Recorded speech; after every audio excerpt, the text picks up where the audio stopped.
overcome death, he joined together one person, that the weakness one should suffer and be subject to death, which we have deserved, and the infinite and invincible power of the other, that is, of the Godhead, should triumph and purchase for us life, liberty, and perpetual victory. So we confess and most undoubtedly believe. I'm going to ask Joel if he would come forward now for the children's sermon.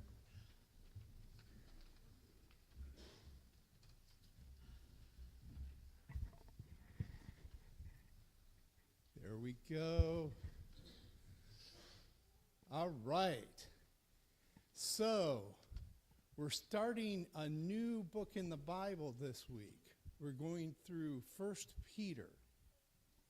And we're going to do the first 2 verses. And there was a word in there that I had to look up. It was dispersion. What do you think dispersion is?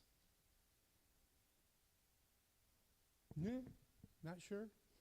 Well, dispersion, if you look back in the Old Testament, it'll talk about the dispersion is when the Israelites were taken captive or persecuted and they had to leave their homes. So they were dispersed, and that's where the word comes from. Spreading, exactly. So in the New Testament, Jerusalem was where the Christians started, right? So when we talk about dispersion, the Christians moved out into all various parts of that place. So that's what Peter is talking about, is that time when the Christians were not just in Jerusalem, but were all over. And they were spreading the word of God, exactly. They were doing what God asked them to do. So when you hear it, just remember it means just they went out and they did what they were supposed to do, even though it didn't seem like it was a really good thing that they were being sent out because they were being persecuted. It really was. Let's pray. Dear Heavenly Father, we do thank you that even though things seem like they're not good for us, that you use them for your good, as you did with the dispersion of the Christians from Jerusalem out into the furthest most parts of the world to spread your word and tell others about what Christ did. In Jesus' name we pray. Amen.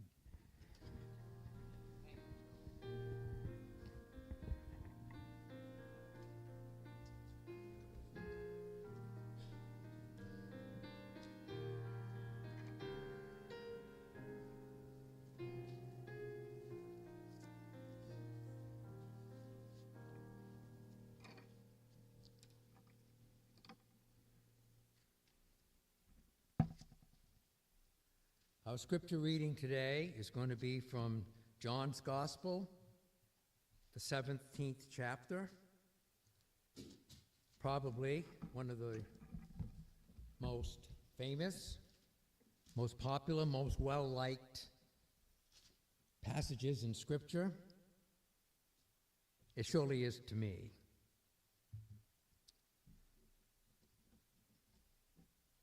Hear the word of God.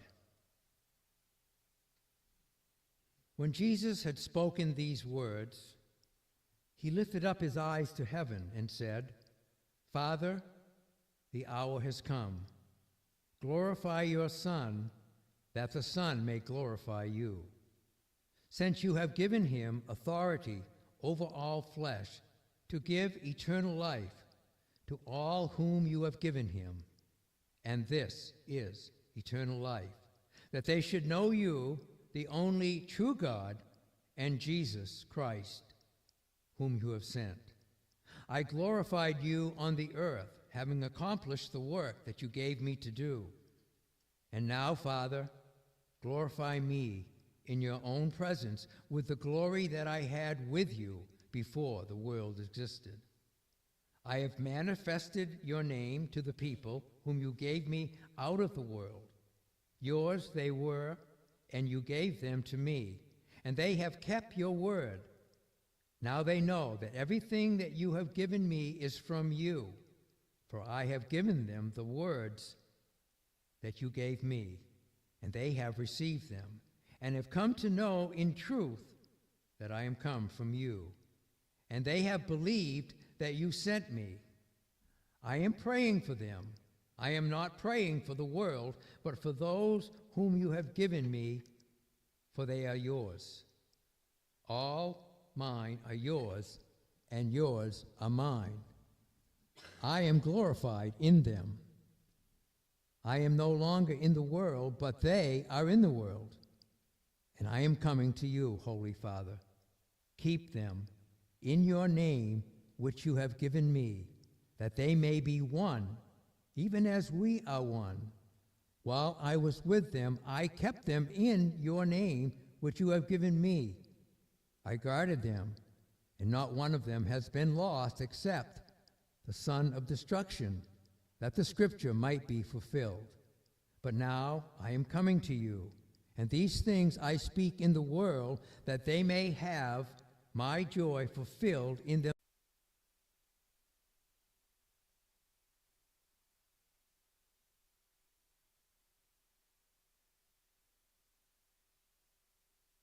I do not ask that you take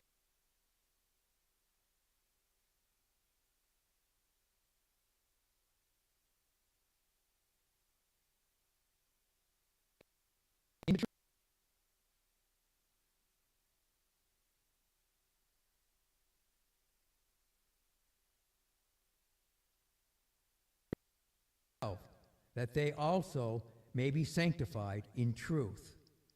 I do not ask for these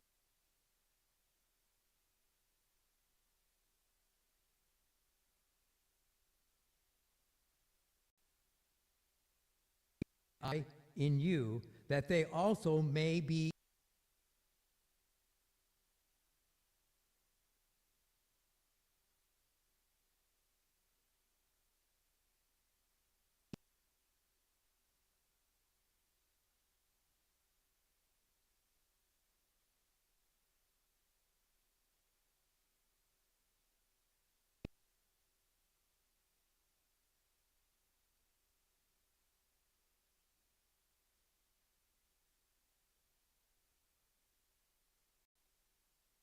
where